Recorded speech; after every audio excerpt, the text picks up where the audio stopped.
Seguimos en Sanamente profundizando en distintos temas y ahora para poder hablar de tinnitus. ¿Han oído hablar de esto? Probablemente conocen a alguien que lo tenga porque de hecho entre un 15 y un 20% de la población padece de tinnitus. Es un sonido, una especie de zumbido, a veces es un pito, es más bajo o es más alto. No es un sonido que venga desde afuera, es un sonido que se genera desde adentro. Pero para las personas que tienen tinnitus, esto puede ser muy inhabilitante porque o no les deja escuchar lo que está ocurriendo alrededor o incluso no les permite concentrarse adecuadamente. ¿Cuál podría ser un tratamiento que ayudara a llegar a mayores niveles de bienestar? ¿Qué cuidados uno podría tener? Conozcamos más sobre de qué se trata esto y cómo se puede tratar de la mano de Miranda Aspe.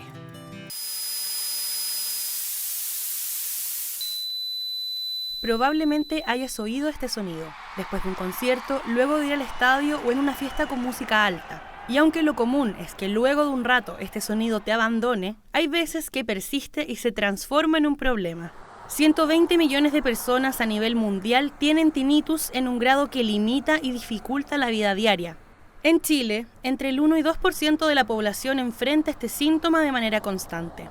El problema es que el tinnitus puede avanzar a ser un problema de salud donde este ruido invade, interfiere y genera una serie de reacciones, muchas veces emocionales, que pueden generar problemas tanto a nivel de la atención, en la estabilidad de la salud mental, generando angustia y ansiedad muy importante. Es un síntoma fantasma como el que existe, por ejemplo, en los pacientes que pierden una pierna y que sienten la pierna, es lo mismo. El paciente siente el ruido en el oído, pero no se genera en el oído. Este sonido subjetivo, imperceptible para el resto, está vinculado al cerebro. Esto es como una desprogramación del cerebro auditivo. El oído es el micrófono, pero en la cabeza nosotros tenemos un verdadero sonidista, un verdadero estudio de producción, que tiene que recibir toda la señal eléctrica que viene del oído y darle sentido, entender qué es lo que estamos escuchando. En verdad se ha visto que las neuronas están como en una hipersincronía.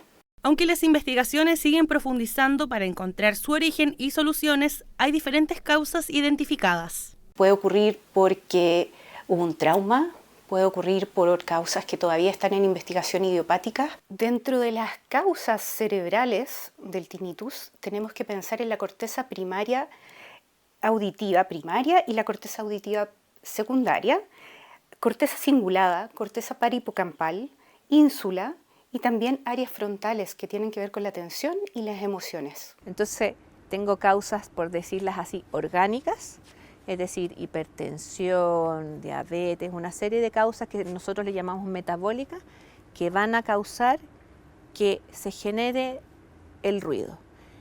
Pero también se puede generar, por ejemplo, por depresiones, pacientes con angustias, que tengan la sensación de ruido. Estábamos un día en la noche viendo televisión con mi marido y de repente empecé a sentir un zumbido. Y yo pensé que era el televisor. Entonces yo le decía a mi marido, oye, Orlando, ¿por qué suena el tele? ¿Qué ruido? ¿Qué suena? El ruido del televisor, ¿cómo no lo vas a sentir?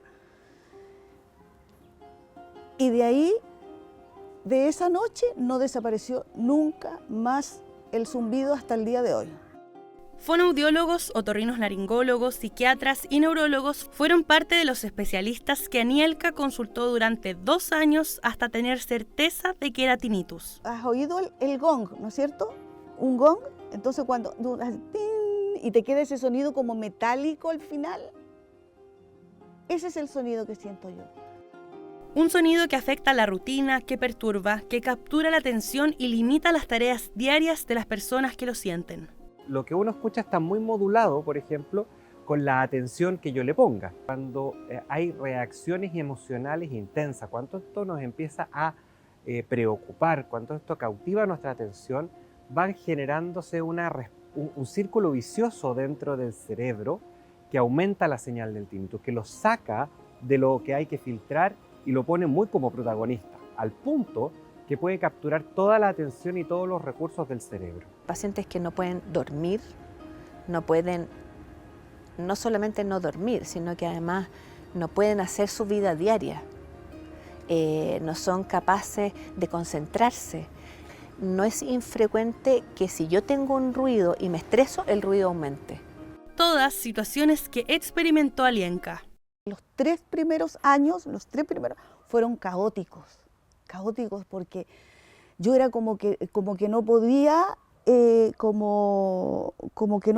como neutralizar este ruido. Empecé con mucho estrés, tenía problemas para dormir, estaba muy irritante. Ponte tú, a veces en la noche despertaba y me ponía a llorar de noche, me corrían las lágrimas porque decía, pero ¿por qué me pasó esto a mí? Así como es un síntoma que surge por diversas causas, hay quienes logran dejar de oír el zumbido luego de un tiempo. Otros deben aprender a convivir con él, como Anielka, que ha incorporado a su rutina algunas técnicas para aminorar la molestia. Hay momentos, ponte tú, que son las 12 de la noche, las 12:30 de la noche, y no me logro dormir porque estoy sintiendo el ruido.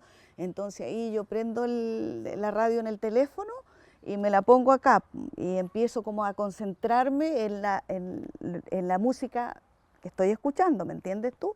Y ahí logro dormirme.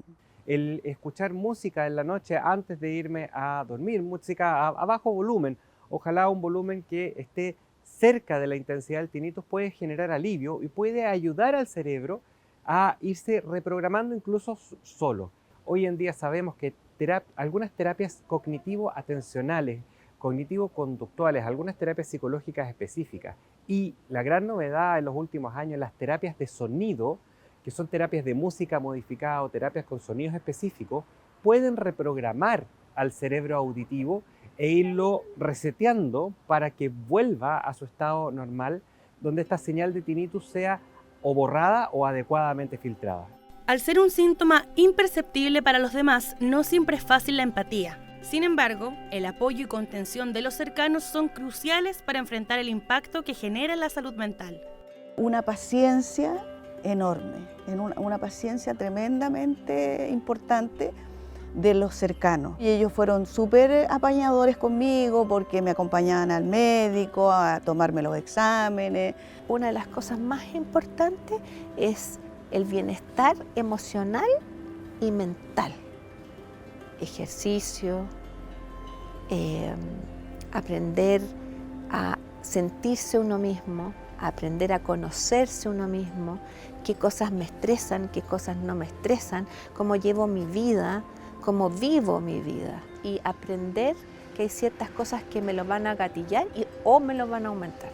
Si crees que tienes tinnitus, el primer paso es consultar con un fonoaudiólogo. Una audiometría, exámenes de imagen y análisis de laboratorio serán las pruebas que probablemente te entregarán una primera respuesta a este síntoma. También vale la pena conocer tus niveles de estrés, ya que muchas veces está relacionado con nuestra salud emocional.